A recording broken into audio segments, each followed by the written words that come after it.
آگے اللہ پاک نے کتنا پیارا پیغام دے دیا قرآن پاک میں۔ اللہ پاک نے ارشاد فرمایا وَلَن تَسْتَطِيعُوا أَن تَعْدِلُوا بَيْنَ النِّسَاءِ وَلَوْ حَرَصْتُمْ فَلَا تَمِيلُوا كُلَّ الْمَيْلِ فَتَذَرُوهَا كَالْمُعَلَّقَةِ وَإِن تُصْلِحُوا وَتَتَّقُوا فَإِنَّ اللَّهَ كَانَ غَفُورًا رَحِيمًا۔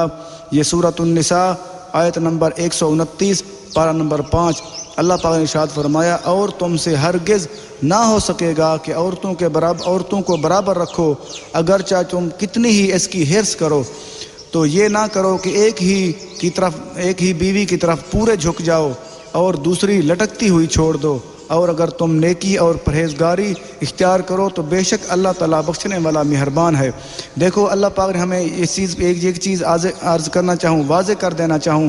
کچھ لوگوں کی عادت ہوتی ہے کہ ہم پورا ہی انصاف کر رہے ہیں یا پورا ہی انصاف کر سکتے ہیں، یہ ایسا بالکل نہیں۔ اس لیے اللہ پاک نے فرمایا کیونکہ دل کا معاملہ اللہ تعالیٰ کے پاس ہے، اللہ پاک نے اس لیے واضح فرما دیا قرآن پاک میں تم کیا کرو، تم بالکل ہی ہرگز برابر عورتوں کو نہیں رکھ سکتے۔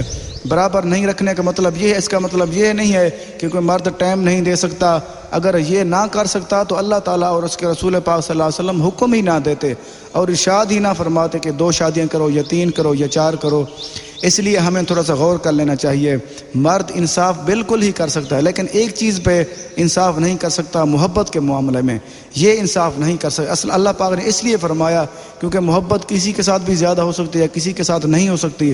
جیسے ہمارے نبی کریم صلی اللہ علیہ وسلم ارشاد فرماتے، ایک دن کسی آدمی نے پوچھا کہ یا رسول اللہ صلی اللہ علیہ وسلم آپ کو سب سے پیارا کون ہے؟ تو نبی کریم صلی اللہ علیہ وسلم ارشاد فرمایا سب سے پیاری اور مجھے عائشہ ہیں۔ اور پھر اس نے عرض کی کہ عورتوں میں تو وہ ہیں اور مردوں میں کون ہیں؟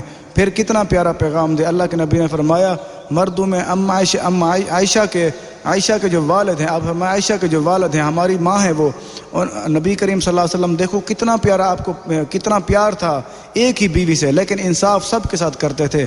ہمیں بھی چاہیے اگر انصاف یہ نہ کرنے کا مطلب یہ ہے کہ ہم اسی چیز پہ انصاف کریں جو ہم کر سکتے ہیں، جو ٹائم کا معاملہ ہے اور یا کھانے پینے کا اور پہننے کا یہ معاملہ، اس چیز پہ ہمیں غور کر لینا چاہیے۔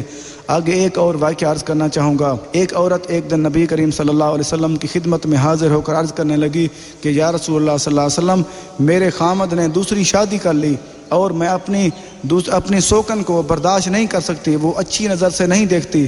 میں اس کو جلانے کے لیے یہ کہہ سکتی ہوں کہ میرے خامد نے مجھے فلاں چیز دی ہے اور حالانکہ خامد نے نہیں دی ہے۔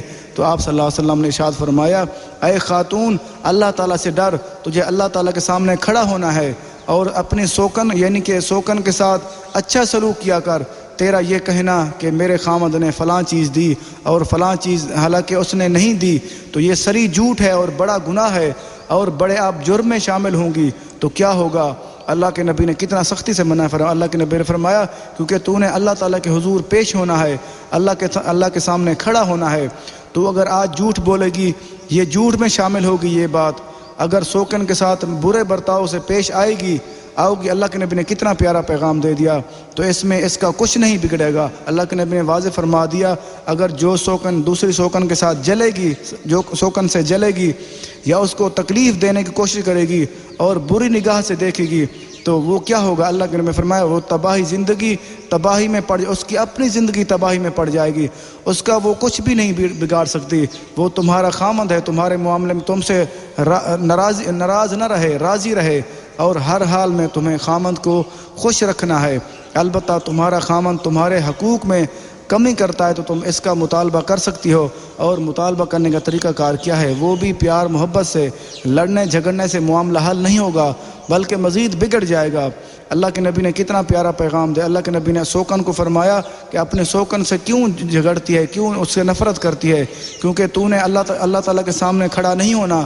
اگر جو سوکن کسی اپنے سوکن سے لڑتی ہے یا نفرت کرتی ہے، اللہ کے نبی نے فرمایا اس کا کچھ نہیں بگاڑے گی، وہ اپنا سب کچھ بگاڑے گی۔ جو وہ طلاق کا مطالبہ کرے گی یا کسی قسم کی تکلیف دے گی اس کو خود کو تکلیف ہوگا۔ اللہ کے نبی نے یہ واضح فرما دیا۔ اللہ کے اور اللہ کے رسول کے صلی اللہ علیہ وسلم کے فرمان بالکل برحق ہیں، وہ ہو کے رہتے ہیں۔